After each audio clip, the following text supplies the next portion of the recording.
Good morning, everyone, and welcome to D2B TV, and welcome to Anfield.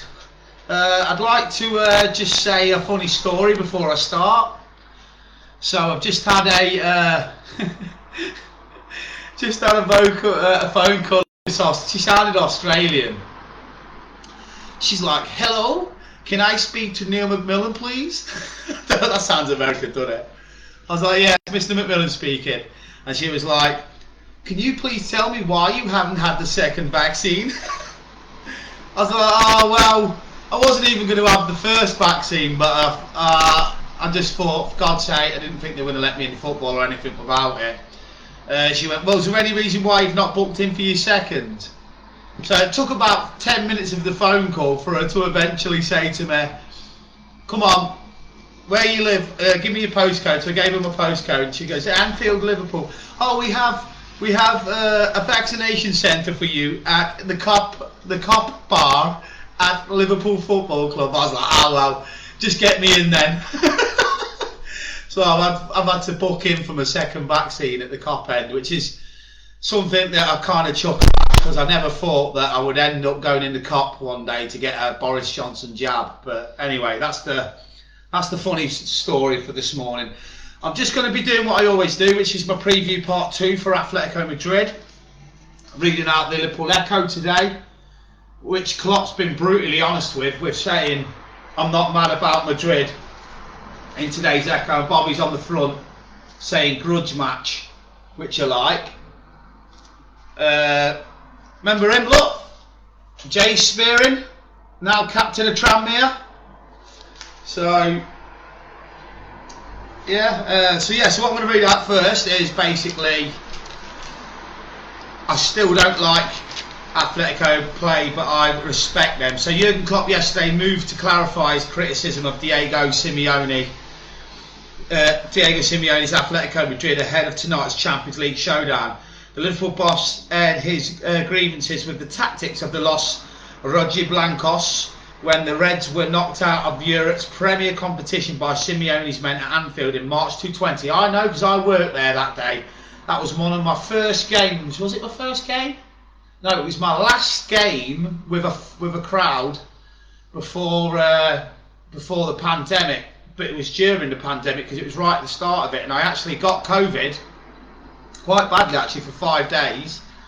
I think I was ill for about 5 days after that match. In fact, me, Brian and Laszlo, who's on this group, Laszlo, us three, that everybody else refused to do the Atletico Madrid end. We had to have a crisis meeting at Anfield, and everyone was saying, no, I'm not doing it.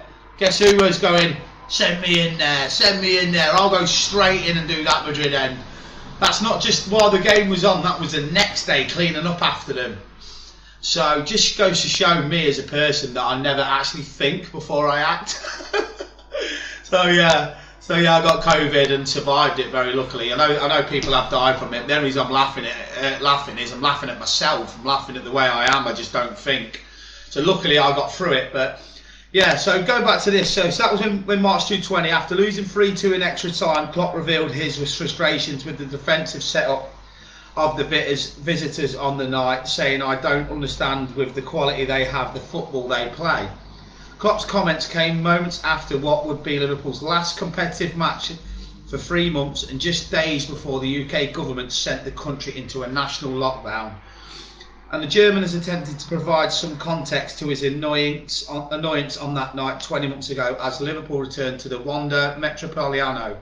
He said, "Look, first and foremost, I think I said the criticism of Atletico after the second leg. I was angry and disappointed about a lot of things. About life a little bit, that things were going so wrong with the world at the moment, and that we had to concentrate on football in really strange circumstances. Of course, we played against a world-class team who defended with all they have. That was probably the reason I said the things that I said." Klopp indicated that Atletico's dogged style would never be favoured approach, but he talked up the respect he had for the job Simeone has done with the current La Liga champions. "Look, Diego Simeone is doing everything right," Klopp added. "He is a current Spanish champion. He has been at Atletico for long. I don't know how long, but a very long time. He has a bunch of world-class players, and keeps them on their toes. They fight with all they have for their lives, and that says a lot about the quality of Diego. I'm not going to go too much into what Klopp says, because I know a lot of you have listened to his press conference. So I'm just going to do a little bit more on what we have here.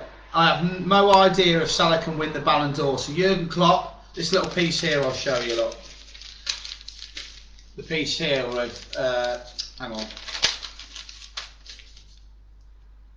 Just to this side. Sorry, it's just the camera makes me look like I'm doing it. I have no idea Salah can win the Ballon d'Or. So Jurgen Klopp says he has no idea if Mohamed Salah has enough to win the Ballon d'Or. I don't know why he's saying that, because I think he should win it by a landslide. Salah added another sublime goal to his growing collection in Saturday's 5-0 demolition of Watford, after initially claiming an assist for a sumptuous outside of the foot pass to Sadio Mane. Bobby is the connector of all pieces on the pitch. It's lovely to see, that's just the second section I'm saying here, that a lot of people on this group, hold your hands up, I hold my hands up when I'm wrong, writ off Bobby Firmino, completely writ him off, literally said he was done. I think that they're now eating their words. Bobby Firmino is a unique football player. Bobby Firmino is one of those that needs a crowd to perform. He couldn't play in empty stadiums. And I basically think that's what it is. I think Firmino needs to play in front of the crowd. If you look when he celebrates, he's one of those players that doesn't go to his teammates first. He runs directly to supporters. So I think that Bobby Firmino is he's a football player that thrives on fans more than anyone. And I think that's why Bobby Firmino is now back to form. So that's great. Let's just have a look if there's anything else in here.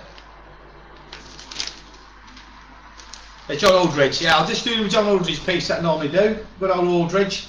Firmino is the main man again after that hat-trick. So it just says here, Saturday's win over Watford was another vintage display from Liverpool. You have to take into consideration that Watford were poor, but you still got to beat them. There were so many good performances on the day. The front three, Milner was brilliant and everyone played their part. Salah was excellent once again. His goal was outstanding, but that pass for Mane's opening goal was simply exquisite.